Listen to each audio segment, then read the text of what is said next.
Hey, welcome. Thank you all for coming tonight. We are here to celebrate the release of Blue of the World, Douglas W. Milliken's newest collection of short stories. I'm Genevieve. I'm going to give you a sense of how this evening is going to go. So Blue of the World is Milliken's first full-length collection put out by Tailwinds Press. The title story won both the Glimmer Train Family Matters Prize and the 2017 Maine Writers and Publishers Best Short Fiction Prize. And so 5.5 years ago, I met Douglas when I was living on an orchard-lined street in an ancient farmhouse that was a friend of mine's. And my mission was to help keep the wood stoves burning. And that winter, Douglas made me hand-stitched booklets. And it contained some of the very stories that ended up in Blue of the World. And what astounded me then and astounds me today is his meticulous attention, whether it's to the characters and landscapes that he renders, to this very performance with multi-sensory, multimedia performances by musicians and actors. So I am delighted to help send these stories off into the world so that you can read them and find their meticulous details and get lost, curled around wood fire boxes or on beach blankets or wherever you choose to indulge them. So before we get started, I just want to thank Space for having us tonight and being a place where people can take risks and explore and connect with people in the community. I want to thank Elizabeth Spavento for her support and especially for her van for moving all of this furniture. For Furniture Friend, who provided all of these donated beautiful couches. Thank you to the Dream Team at the MWPA, Josh, Gibson, and Hannah. To Print Bookstore for coming out tonight and selling this book, both at the event and also in the bookstore. So when you buy your copy tonight and you go home and read it and you realize, wow, I need to buy one of these for all of the people I know, you can go to their shop on Congress Street and buy more. And to Tailwinds Press for bringing books from emerging authors to the public and taking a chance on new work. So now, please help me welcome to the stage Scott Sell, Jason Lesaldo, Mariah Bergeron, and Douglas W. Milliken.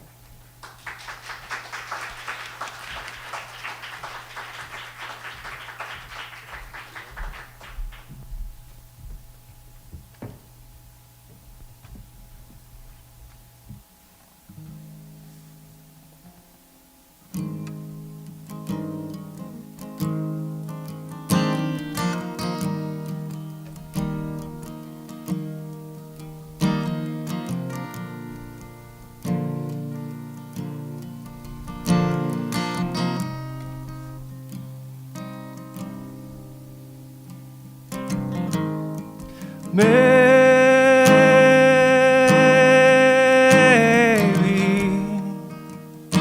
I don't have any patience for you.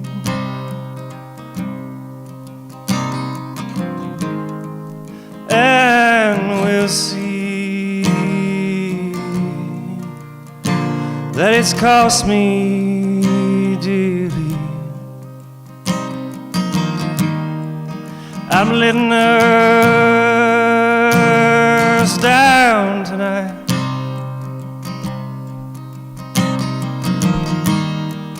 I'm playing my favorite numbers tonight. Hey lover, I've been away for days.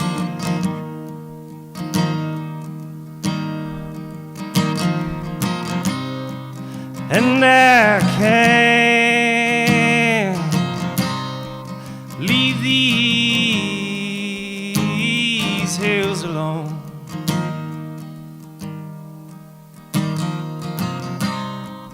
And these smells remind everything I've known.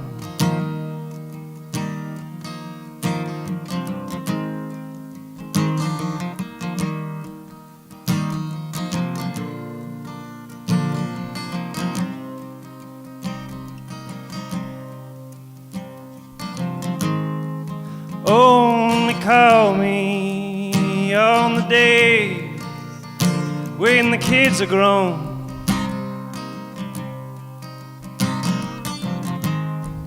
while I dig up diamonds for them.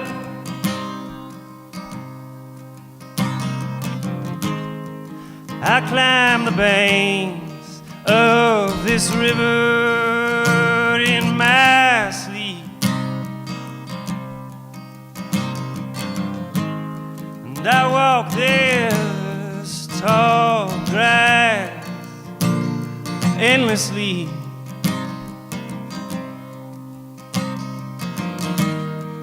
Take care, my darling child, now. And la la la, la la, your tired head down. The storm is here, and I've been thinking about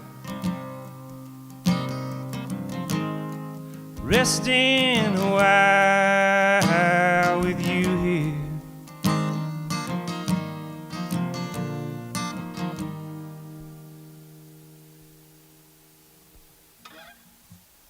Thank you. And who shall I introduce to read first? Give it up for Jason. Isn't he great? Isn't he great? Oh, he's so great. This one is titled Boy's Life / Rough Frontiers. I remember hearing this one story about my uncle almost dying, or anyway, maybe just wishing he was dead. He'd moved out here all the way from California, ostensibly so he could be closer to my dad and the kids, but maybe also because everyone has this real romantic notion of what living in Maine is supposed to be like. All wood smoke and flannel and moose steak sizzling on an open campfire. Though, regardless of his reasons, in the end, it clearly wasn't worth it. He barely lasted a year up here. Black flies hobbled him, then the winter did him in, and in between, the only work he could find was at the trucker's paradise on the north side of town, where the main drag reverts into a numbered highway heading straight into whatever freezing nothing abounds above us. There was a diner and a convenience store and showers and a mechanic shop and, of course, a million gas pumps. It was these last two things that my uncle's job was all about: pumping gas and changing filters. A bottom-rung grunt among the grease monkeys. So what happened was he was working the all-night shift during what anywhere else in the world would be called a blizzard, and sometime after midnight, a Canadian tanker truck comes rolling in to refill the underground diesel tanks. So my uncle has to go out there and shovel off the opening and pry up the lid and all that shit, make sure the fuel goes into the ground and not a whole lot of snow with it. Given what winters were like here 40 years ago, it was probably -30. But let's be conservative and just say it was well below zero. My uncle was out there forever waiting for that tanker to drain out while the north wind cut without break across 1,000 potato fields just to slice straight through his trembling marrow. And, I don't think he'd have been too damn surprised if the frozen casters of his nuts popped free to roll down the legs of one of his insulated coveralls and shatter like glass on the pavement. California can't prepare any man for this. Just the same as this can't prepare any kind of man for California. When the tanker was finally emptied and the porthole or whatever to the tanks underground was properly sealed again, my uncle just about ran back into the machine shop. He was really looking forward to hunkering over that blasting oil heater inside, but it hadn't occurred to him that the shop, always kept toasty, if not downright hot, would be between 60 and 100 degrees warmer than the outside air. He walked into that wall of sweet, sweet heat, felt his stomach flop like a landed bluefin on a dock, and fainted right there in the open doorway with snow already blowing in and piling up on his back.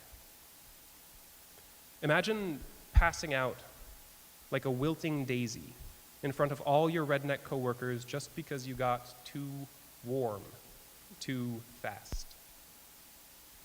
Now imagine trying to live that down. No one had told him that vulnerability is nothing we can admit to in these climbs, but he'd learned. And it wasn't long before he was hitching a ride home to California. But what's this got to do with you? What's this got to do with me standing here now in the frozen food aisle comparing prices on jalapeno poppers? I drove the extra 30 miles across the border to the Grand Falls grocery store I know stays open late because I don't like shopping with anyone else around, except the other weirdo late-night shoppers like me. Old ladies with carts loaded with cat food cans, and lonely guys staring wonderstruck at a sale rack of lean cuisines. All of us winners. No need for eye contact here. There's Christmas music playing, even though New Year's was weeks ago, and I am here now remembering my uncle's ill-fated frontier adventure. But remembering, too, the summer you and I shared a tent on the shore of Echo Lake and mowed lawns for Dave Christmas's lawn care. How our boss never tired of rolling up to any job site and announcing, "It's Christmas in July." Although we sure did. We'd sit outside our orange nylon dome, slapping at the flies in the pink break of evening. Just two smelly boys squatting in our trunks and building up the courage to plunge into the icy lake water. But once we were in, it was the air that felt cold and that we needed courage to brave. We'd sometimes take turns being the fucker, pick the other one up and throw him in, and all our extra cash went to Thursday nights at the pub where the special was $1 ice houses and 25-cent wings. Cold beer and hot sauce, buddy. Those were the extremes of our summer.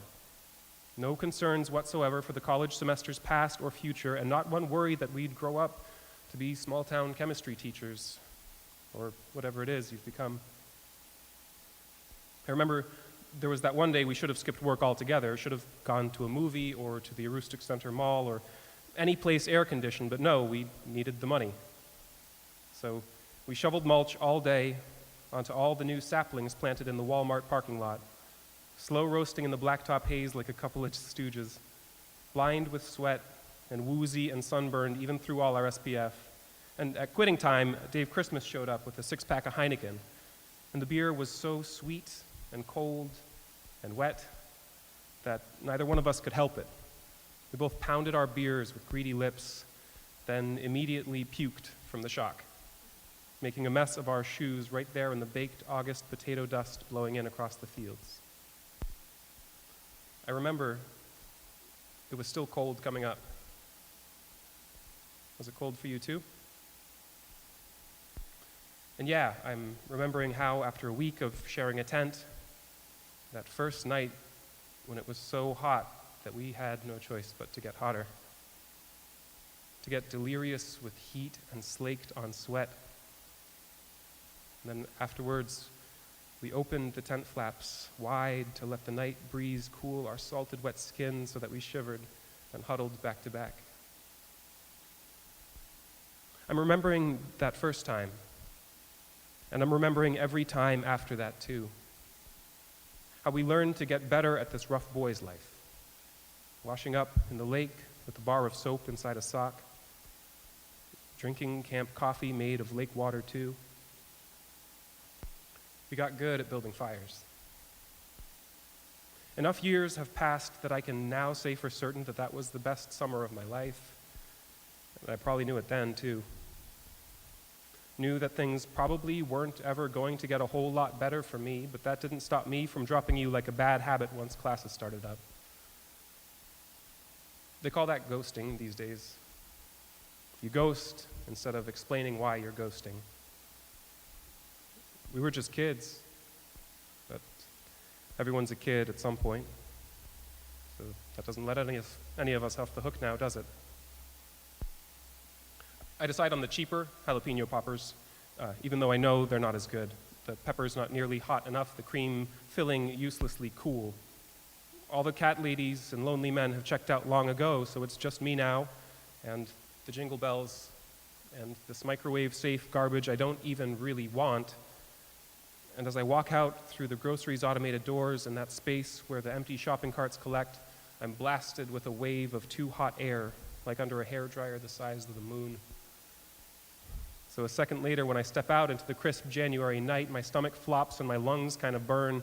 There's a second where I can't really see, and I think, sure enough, my uncle and I would make a great team, swooning and fainting in a rush of too much. But the truth is, I can't ever lose my head the way I want to. Not again. My little diesel hatchback's the last car left in the lot, and it's far, far away past all those domes of orange light glittering over every unused spot. There's road salt and black ice, and everything locked inside a frost that's convinced it won't ever thaw. And I have to cross that space. I can't kid myself as to what can and can't be had. Arc lamps won't ever be the same orange as our tent. There'll never be enough Thursday nights to pay back all the rounds you're owed, because memory is a debt with its own black interest, proving all distances are finite yet impossible to span. You and I both know it'd be better if they had no end. Walking to my car with my hands full of nothing I want, I swear it is forever before I'm there. Thank you.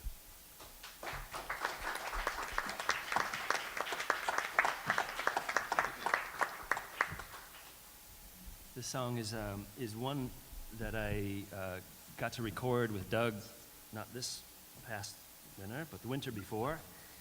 And it's been a whole hell of a lot of fun to play some shows with Doug and Genevieve the last year or so. So this is a really nice way to revive some of this. And not right now, but the song from now, Genevieve and I are going to try singing a song we've never sung before, just for you.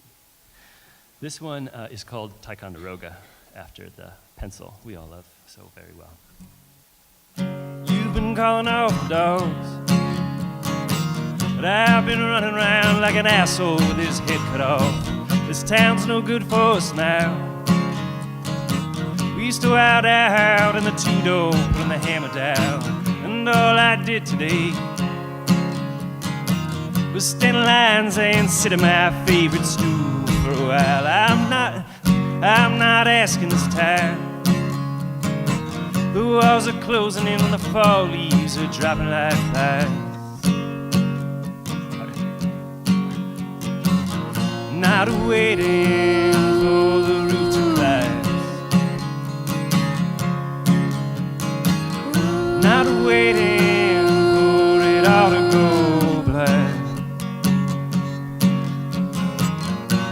'Cause I've had enough of the sting coming in from the bay. I'm writing the wrong words. I'm writing myself out of all the things that I meant to say. It'll be alright. It'll be alright in the dark on the dawn of the day when I finally leave.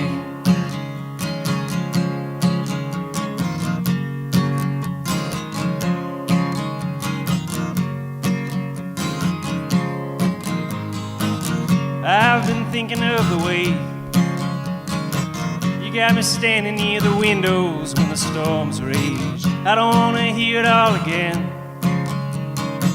unless we're sitting down with a couple states between us now. I don't mean it that way. I've just been downwind enough to know when this shit stinks. You say you want to change. Stop by walking your ass the long way home in the rain. I've kept you dry, but not tonight. 'Cause I'm headed out, and I'm gone when the pines fade away. I'm passing the Lions Club, passing the roof lines of the closed down Passion Club. It'll be nice. It'll be nice when you call and I'm gone and my name, that's all that's left of me.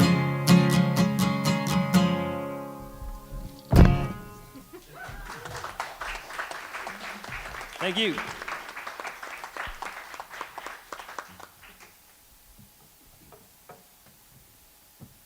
Before I start reading, hi, I'm Mariah. In a world of digital reading, I just want you to know, if you haven't had the opportunity, this book feels great. Nice work on the cover. It's nice. Girls' School.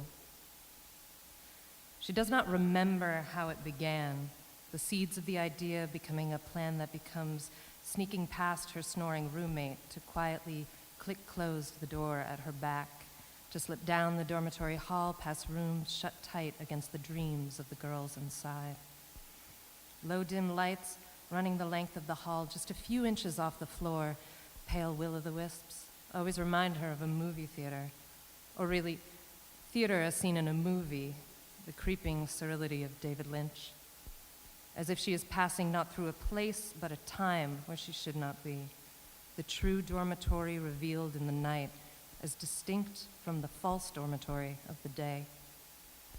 In the hidden company of something neither good nor evil but beyond either, watching unseen from the shadows, like the dusky lounges of Blue Velvet or Mulholland Drive. She thinks of movies, she thinks of David Lynch, every time she walks on fox-soft steps past the rooms of sleeping girls. It's as much part of the ritual as anything else. As one of the longest-term students at the girls' school, early acceptance in 8th grade on scholarship for an essay on predetermination, she knows the secrets of the grounds.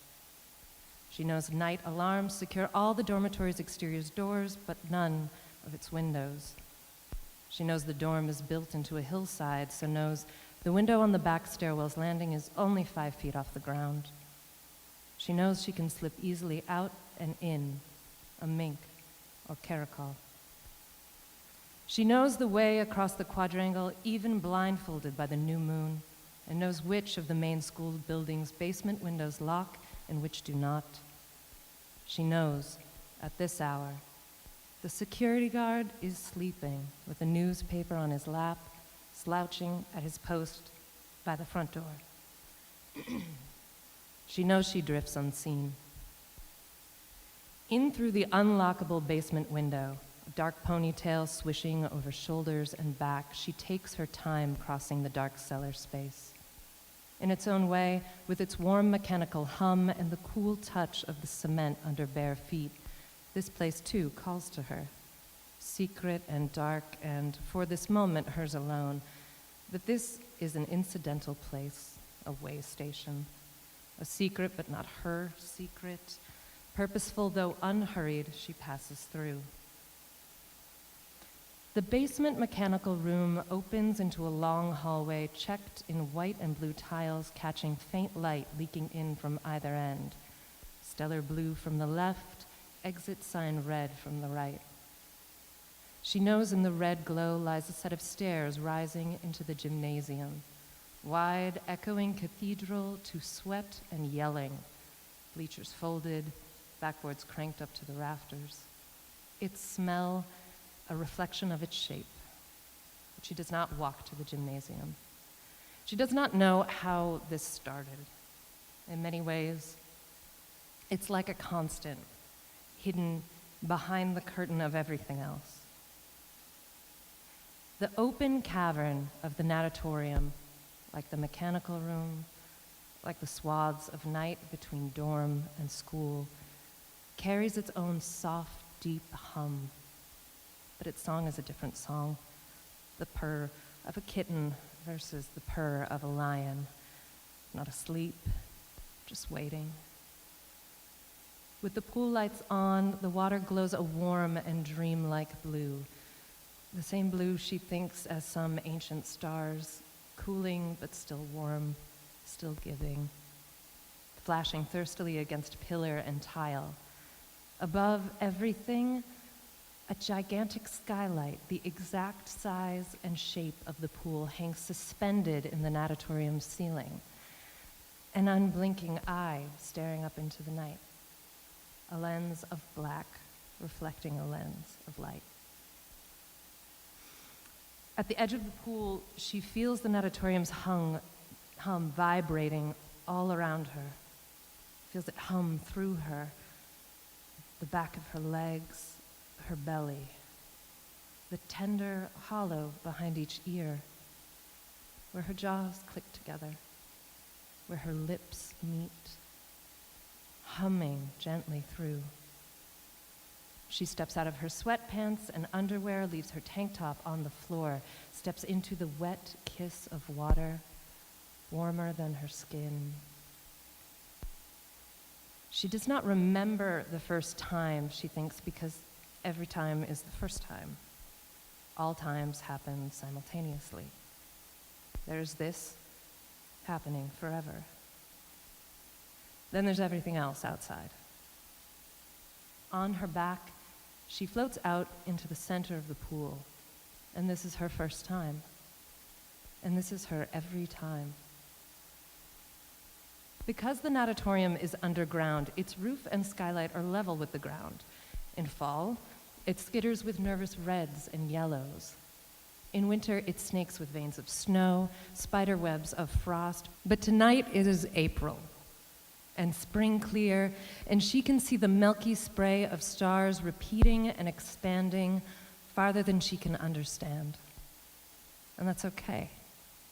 Not understanding is okay. With her ears below water, she hears the natatorium's hum so much clearer, surrounding her, singing through. The water is a buoyant light holding her up, 1,000 tiny tongues, or maybe one enormous tongue moving with and within her, the soft line of her neck, her lower back and the swell of her hips, the cleft of her sex, her calves and her knees, her whole body suspended and caressed by a singular, considerate tongue of light. 1,000,000 tongues, one tongue. She does not remember when this began. This has always been. The truth behind the cloud of everything else she has ever seen or done. Going to school a cloud, laughing with friends a cloud, her parents and home and watching movies each a cloud. Behind everything else there is this, always this, shining blue through her body into the night sky above. This is where she's always been. She will always be here. She will always be here. She will always be here.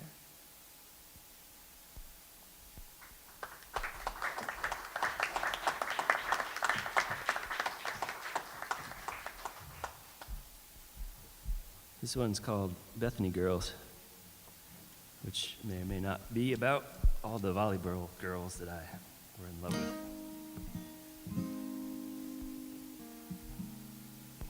In high school, I'm talking about. Not right now. That's a lot to love.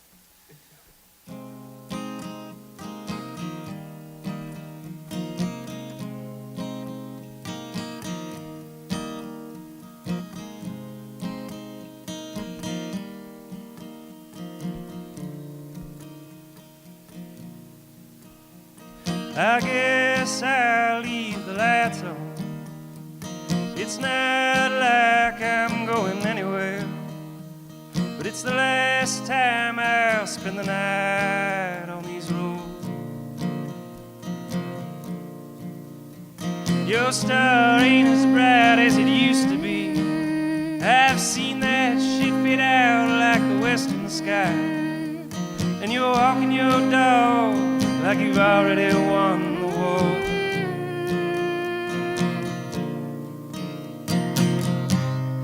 Downs Road is crawling with all the valleys dearly departed, but they sure look nice in the day.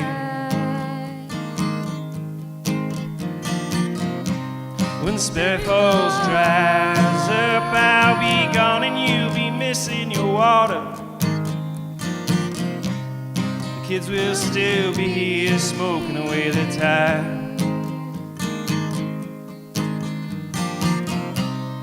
Bethany girls, you've been on my mind.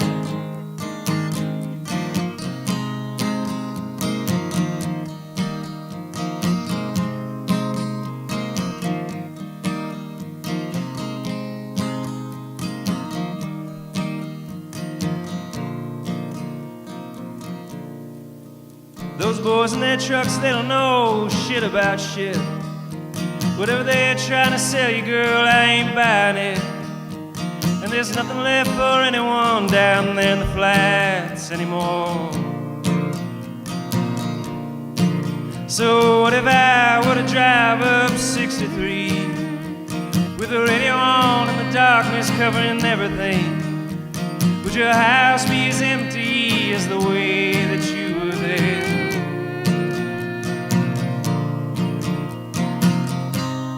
Last call is dawning on everyone with a throat left wanting. But downtown is too far away. I've never had the resolve to finish one goddamn thing I started. Maybe this time I'll try and get it right. Bethany girls, you've been on my mind. Bethany girls, you've been on my mind. And Bethany girls, you've been on my mind.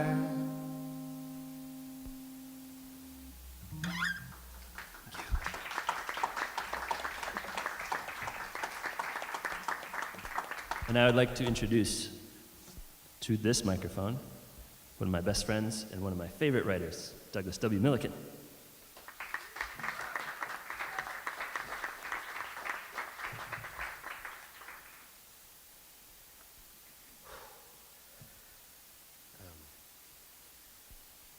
Sorry, I'm a little overwhelmed. This has been a very... I've been planning this event for a long time, and now that I've been sitting here and getting to hear my stories read back to me, and hearing Scott and Genevieve sing these songs, it's a lot to process right now. So, so thank you. Thank you guys for being here, and especially I'm very thankful for Genevieve and Mariah and Jason and Scott for being willing to do this in this less than traditional way.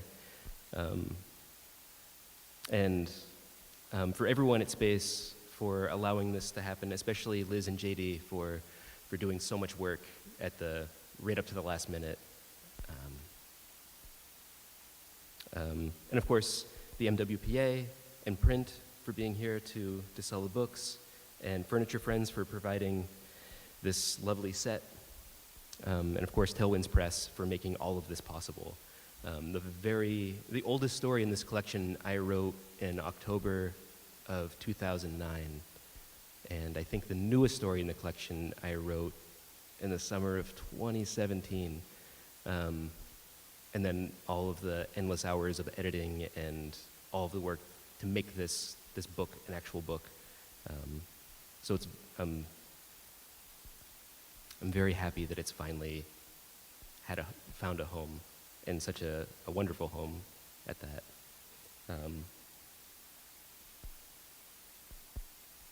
And as I was saying, it's been such a pleasure working with all of these guys, some of whom, like Jason, I'm working with for the first time, and people like Scott, who I've worked with 10 billion times on different projects. It feels really good to be able to continue to explore all of the different ways we can tell stories and share experiences. And it's a reminder to me that as much work as it is creating an event like this and a book like this and everything that leads up to a moment like this, there's also a great fortune and great luck that are at play as well. So the story is called Pink Horses, Touched and Blessed.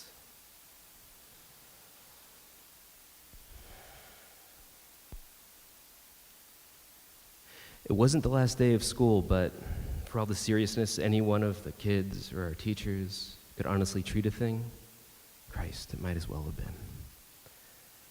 It wasn't even worth pretending we couldn't already taste summer sweetly on our lips. We were all of us just waiting on the clock to run down, the last bell that'd signify it was really the last bell. And it was hot out and dry. Walking home that afternoon, no memory of French, no memory of pre-calc. I can still see the dust kicking up around my all-stars, even when there was sidewalk to walk on, even when the road was paved. The smell of dust and the scrape of my heels. My backpack made my back real sweaty, so my shirt and my backpack both clung to my skin, and the sun made my head feel high and vapid, even though I hadn't yet gotten high. I'm positive everyone felt the same way. Sun-dumb and dreamy with dust rising from our shoes. So I walked from school along the access road running parallel to Main Street, then along Highland running parallel to the old train tracks, with nothing but a rangy copse of weed woods in between. Walked up the hill and down our short dirt road that, as far as I know, has never had a name. At the road's end, our house stood, just a little ways set back near some trees. If we hadn't had our own driveway, I'd have figured that dirt road was our driveway. Maybe it was. Wild grass and goldenrod crackling around a pair of dirt ruts. I wonder what anyone else thought about that. If anyone thought about it at all. Already thinking back on it, I can feel that heat, 15 years or older, scrubbing stupid again my brain. Our house back then was just a weathered gray box with a roof and some flowers bunched around the foundation, and my mom's chocolate brown AMC Eagle was parked in the driveway with its egg crate nose pointed toward the road and the back door behind the driver's seat open. And when I walked from the dusty road across our lawn, I looked in that open door and saw my mom sprawled asleep on the leather bench seat. One arm tossed over her eyes, her legs from the knees down inclining out the car, her white moccasined feet flat on the pebbly ground. She was wearing that linen A-line I like so much. She was showing a lot of leg. It was nice seeing her asleep and so peacefully at that, but it also made me low. I guess no one wants to see their mom so exposed and vulnerable.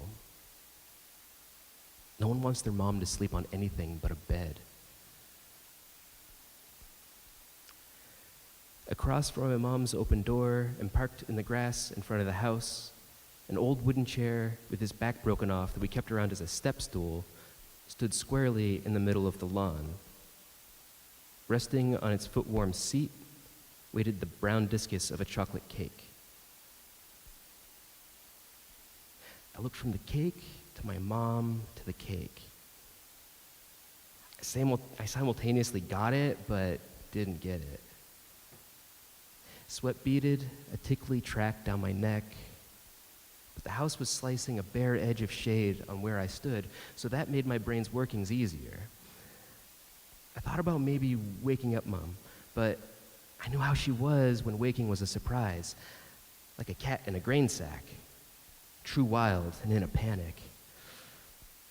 I fixed Mom's A-line to cover her knees, then walked over to my cake in the grass. The cake was built of 2 identical layers on a robin's egg platter, and I guessed was double chocolate, and over its face, in Smurf blue icing, Mom had piped the words, "Happy birthday." Beneath that was a shape I couldn't possibly decipher. There were no candles. I appreciated that. I collapsed in the grass and took off my backpack, felt the faintest breeze wash real cool my sweaty back.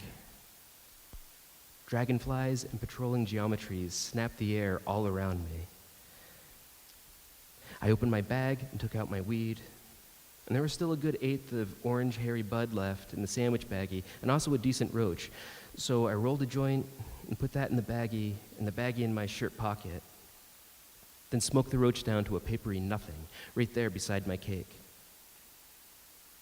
The scent started off resinous, then got fruity, and ended loudly black. Yet, pungent as it was, I wasn't worried about Mom. Until the sun sank low across the fields, she was out.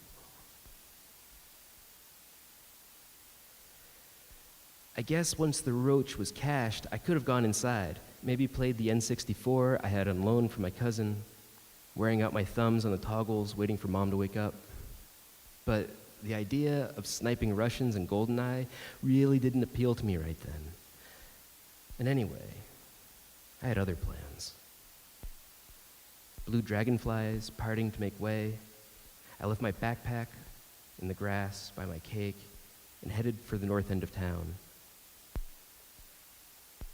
Out where the old train tracks crossed the last lengths of Main Street before it reverted again to numbered highway, there was a little park, just a grassy slope and field with a basketball court near the road.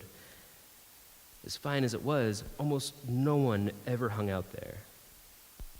You could sit at the top of that slope with the old rails real near and look out over everything, and no one cared that you were there or what you were up to. What was there not to love? The roach had me scorched, a little bit skittish, jaw clenched and short of breath, so instead of the road, I pushed through the weedy woods and followed the tracks to the park, counting the creosote-soaked ties as I walked, but always my mind wandered, and I lost count before 10. It felt stupid at the time. It makes sense to me now. All I wanted to do was sit in the grass and get a little more high and watch.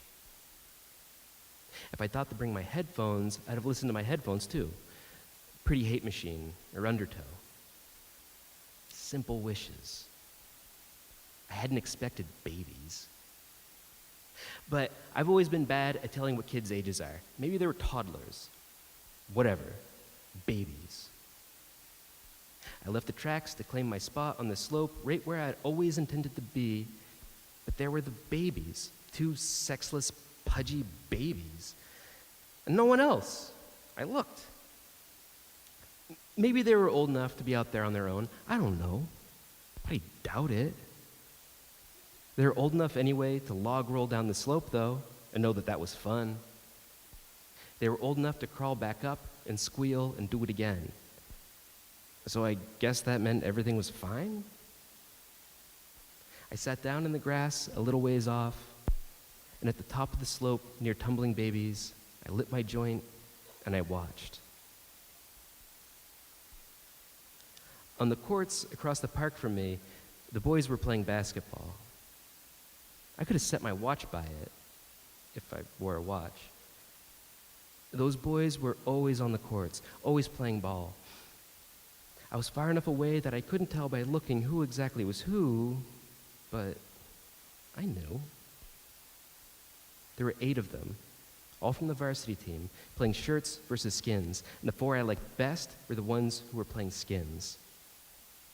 Sneakers squeaking on the hot, scuffed tar, the chain web of net rattling with each shot. The sun shined wetly off the skin's sweaty backs as they shouted and breathed hard, crowding with shoulders and thrusting hips to make a space. And high as I was, I felt safe admitting silently to myself that I wanted to drink greedily of that sweat, rivering in beads along the valleys of their spines while the boys shouted, while they shot and breathed hard. In some ways, I suppose I wasn't too different from a kid at the movies, gobbling popcorn in a daze. Watching their scrimmage so intently, I was smoking my joint way too fast, getting way too high. But that's what the joint was for. It It was the only means I had back then to make myself okay with what I was doing. It allowed me to want what I want. It gave me permission. And maybe if things had been different back then, it'd have been easier to cope with that want. I mean, everyone in school knew there was something going on with those basketball boys. The girls' team hated them, but everyone else seemed scared. After all, they were our jocks. And in the food chain, Exton, and any American high school, jocks always are granted a specific height of respect. That's the rule. But these boys were fey and languid, and the one guard kept his hair real long so that it bounced and streamed in a mane when he ran. They were the only boys in school who didn't shy away from physical contact. They were comfortable with the ubiquity of touch. And even in phys ed, where the activity was barely measurable, barely active, they were always the first ones stripped and in the showers, always the last ones out, never shying from the ubiquity of touch. And yet, they were champions. They made all of us champions. Which is why everyone was so scared of these boys. I mean, they were horses, but they were pink horses. And more than anything, I longed hard to be one of them. But of course, I couldn't play ball. I couldn't go out for sports at all.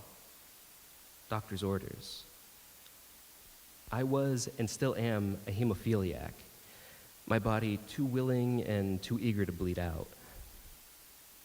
And even now, having had all my life to get used to the fact, I still sometimes get confused and say hypochondriac instead, which is different. But sometimes I wonder, how different? Maybe I'm not actually confused.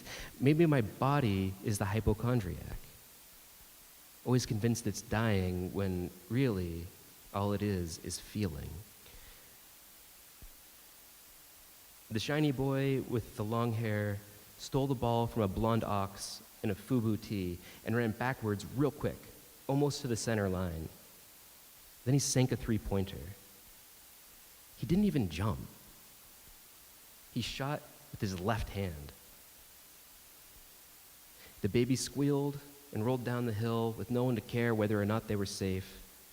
The shiny, wet boy landed his impossible three-pointer, and I, deliciously high and permitting on my 17th birthday, I kneaded my crotch and shot off down my pant leg.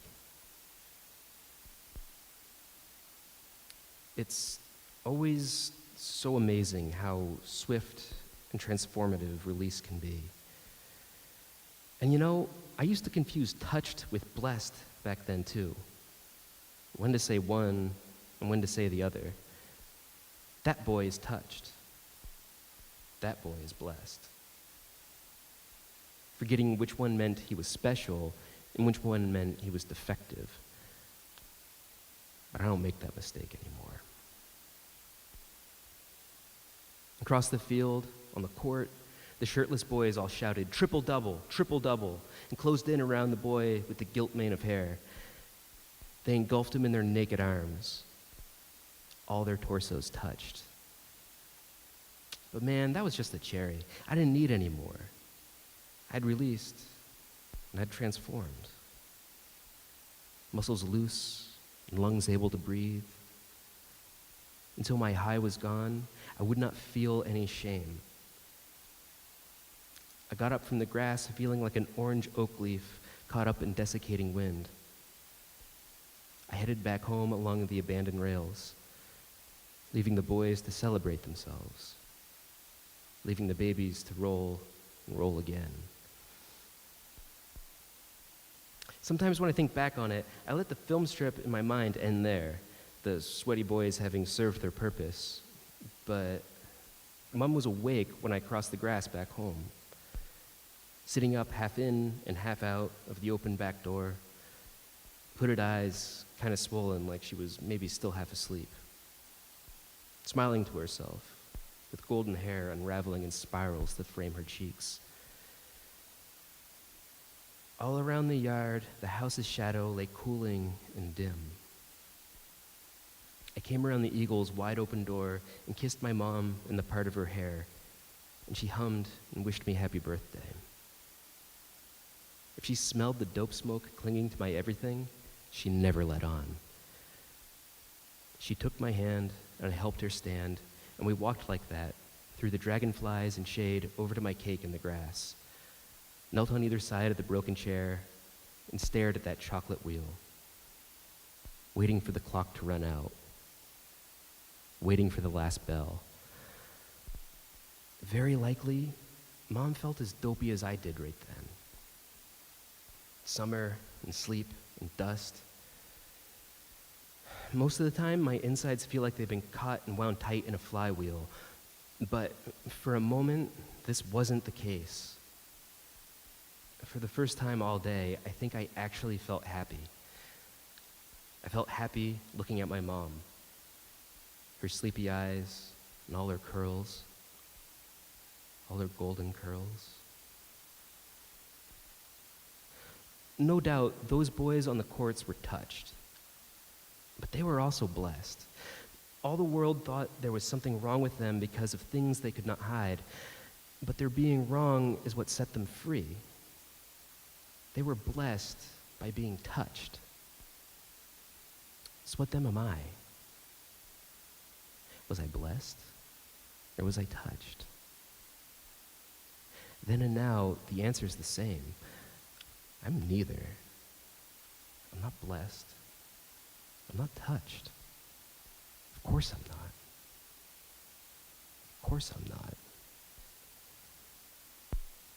Mom looked away from the cake, up at me, and told me it was time. But there were no forks with the cake. No plates and no knife. All of that was inside the house. And we were outside. Mom's blue eyes locked on my eyes, and I wanted to smile. Really, I did, but I couldn't make it happen. All I could do was make a space between my lips and breathe. But I guess that was enough. Slowly, we lowered our faces to the wheel. It wasn't even worth pretending. We opened our mouths, summer sweetly already on our lips, and our open mouths took it all in. Thank you.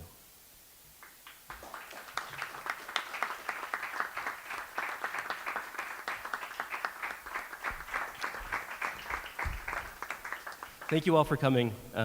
Please stick around, buy some books. There's a lot of food and also a cake that you should all eat, all of it. And again, thank you so much for being here. This has been so much fun.